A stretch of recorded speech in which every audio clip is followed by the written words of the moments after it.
Hello and welcome into the JAX USL Report. Along with Mauricio Ruiz, I'm Cole Pepper. Before we dig into Mauricio's travels, I want to remind you to become a member of Sporting JAX. All you have to do is go to sportingjax.com and join our free membership program. You get member discounts on Sporting JAX official club merchandise, an invitation to attend exclusive Insider Sporting JAX member events in the build-up to kickoff, automatic entry into competitions for a chance to win special prizes and experiences. Plus, you receive the Sporting JAX monthly email newsletter, and you can place a deposit on season tickets and receive first access to seats and special limited edition Sporting JAX founding member pin as well. Just go to sportingjax.com to become a member for free. Well, the United Soccer Coaches Convention was held this past week in Anaheim, out on the West Coast. Mauricio, you were there representing Sporting JAX.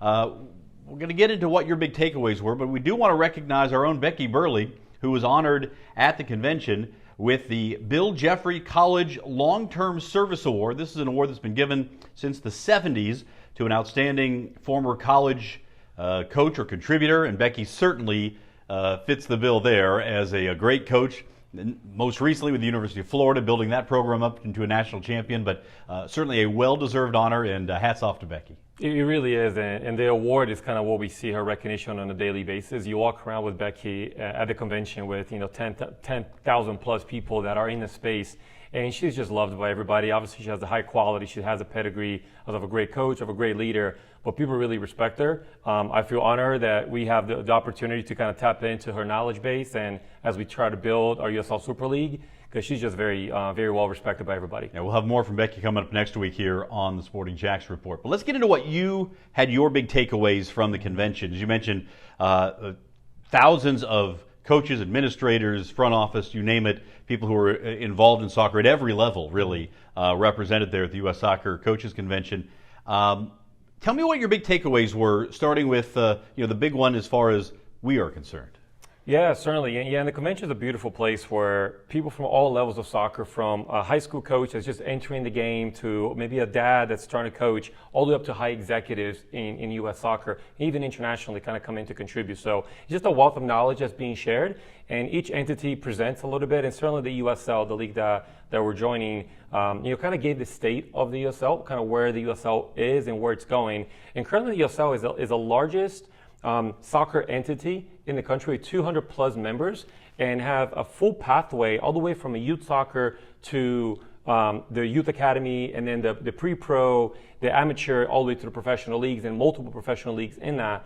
So just the health of the league, the opportunity that the league is giving to players and coaches all across the country. We spend a lot of time here talking about the USL Championship players, even League One kind of getting promoted up and down, moving to Europe, young players getting into the league. But on one of the receptions, Jermaine Jones, right, one of our legends, U.S. soccer players, played in the World Cup, beautiful goal against Portugal. He's getting his start in the league at in Central Fuego as a coach, right? He finished playing, got into coaching a little bit, and now he's going to be a head coach in the league. So it's a league that's giving opportunity for young players and young coaches. And it's just there's a wealth of knowledge happening within the league, and just a consistency of where the direction that it's going. It's not a league that's slowing down. It's just being progressive. It's getting forward, and it's a wonderful to see that, and a room full of people that are supporting it. We're going to have an example of sort of what you're talking about here coming up in just a moment. But second point you wanted to make was about the way that technology is now becoming a bigger and bigger part of the soccer landscape. Yeah, absolutely. I mean, this felt this year almost like we're going to a tech convention more than a soccer convention. I just don't think we can hide any form of business. The tech industry is just incorporated into it quite well. But you're looking at I'll speak in my behalf from a technical department standpoint, where tech from data analytics, player recruitment, scouting, and then performance is starting to kind of come in. It's been in the market for a long time, but it's impressive to see how some of these companies are now being able to look at a coach and speak to a coaching staff on how their tech can help your decision making. Shouldn't be then all to be all as far as final decision, but certainly a positive tool. So we're talking about, as we're in the build up on building a roster and having a scouting system and having a scouting department that's going to help us identify players. That's been in the market for a long time, but now they're starting to put a value into that. Value in how much you spend on the travel, building that entire department to identify players. You're third partying that now.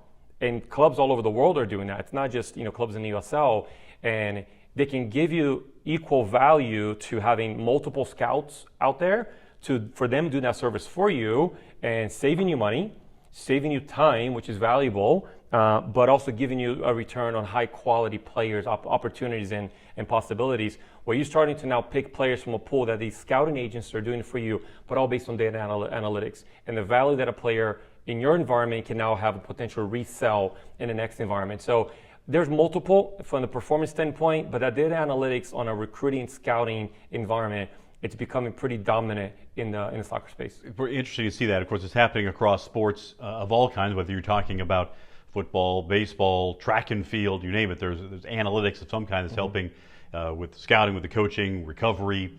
And the other component, which is your third point, is one that has become a major focus of a lot of corporations, a lot of businesses, universities, schools, and that is a real focus on mental health. Yeah, so at the convention, you can either go to the exhibit and see some of the things that we're talking about, from apparel to tech, or you can go to a lot of the classes that are from a coaching component and then also from a personal growth and standpoint. And I saw a lot more this year focus on the person, on the personal care behind the athlete, and something that I think it's been a while that's not taboo anymore, but I think it's still an early stage of development and how much that's infiltrated into our day-to-day as coaches, college, youth, and pro.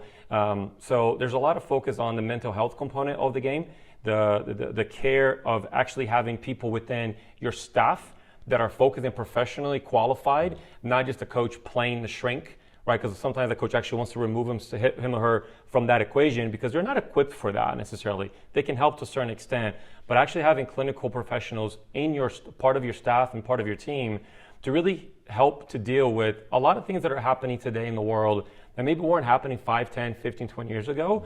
So I'm glad to see that the game of soccer, as you mentioned, other areas as well, are making the mental health part of the development of the structure of your entity as a club, not just the technical, not just the tech, not just the physical, but the mental is becoming a huge priority. So a lot of education still needs to come, but in this convention specifically, if you so choose to, there are tons of opportunities for you to learn more about player identity, values, where they stood, belonging, and certainly all that impacts the mental health part of the game. Which impacts how they play on the field, which impacts how they interact in the community. It's a rising tide if you can take care of that side of things, which is so important for athletes and everybody else, to be quite honest. All right, let's take a step back. We mentioned earlier you were talking about the facility that the USL now has for the pathway to the pros that we've talked so much about. There is a player that just signed in the last week with Phoenix Rising, Pop Marboy, who was at Clemson. He was a College Cup defensive MVP, just 20 years old, out of Dakar, Senegal. Went to Montverde Academy here in Florida, and is a real star. And you know a little about this young man and what's happened. Why did this move really stand out to you? It stood out to me because it happened here at the beginning of the year, where a lot of these college standouts traditionally have gone into the draft, into the MLS draft. And he's a player that was a high prospect, as you mentioned, defensive player of the year in the College Cup final as Clemson won another national championship. And him and his agent chose the pathway maybe less traveled, but that potentially have a higher ceiling, which is the opportunity to play meaningful games at a senior level with the USL Phoenix Rising, which obviously are the defending champions. Different from the pathway that he would have taken if he had gone into the draft pathway, which he could potentially have been on the roster or been sent down to the reserve team and maybe have a difficult time in his early career as a pro to find time on the field and maybe kind of get lost in between the weeds of that. If you're not playing, you're not developing, what happens to that player? And he is a player that has international Europe kind of caliber to him. I had the pleasure to watch him 2-3 years ago when he was at Montverde, and you just knew at that time he needed a little bit more maturation, personal maturation, and certainly he received that under Coach Noonan at Clemson. So now it's an opportunity for him to go into the USL, play meaningful games at the senior level with adults, prove himself for a 2-year contract, whatever. And then the bigger part of that is where the agent comes in. The agent gets an opportunity to now negotiate his next contract directly with interested parties. It's not between an intermediate with a league representative. Once he fulfills his contract with Phoenix Rising, him and his agent now have his pass to go and sell them wherever they see, where the opportunity might come, and they don't have to give a part of that to the USL. The USL is an open market, free market league that players are now finding an opportunity to come in, prove themselves into the league. They have to do it, right? It's not a gimme, but prove themselves within a team that wants them, get a good paycheck in the early process, but get a movement kind of going forward. So this is one first of many that are yet to come, because this is untraditional. The traditional path would have been to go straight into the MLS draft, and it would have been a good path, like many have had before. But I think some are identifying that there's a bigger opportunity out there within the USL to play meaningful senior games right away. Interesting. That's going to be a trend we're going to keep an eye on, see if we see more, as Mauricio talks about, as the offseason progresses. Of course, you've got some training camps starting to open up around the country, even as cold as it is in some places around the country. We'll see some of these preseason camps start to get going here in the very near future. A reminder to subscribe here to our YouTube channel. In addition to becoming a member of Sporting JAX, just go to sportingjax.com for that. More coming up next week. We thank you for joining us. For Mauricio Ruiz, I'm Cole Pepper. This is the Sporting JAX Report.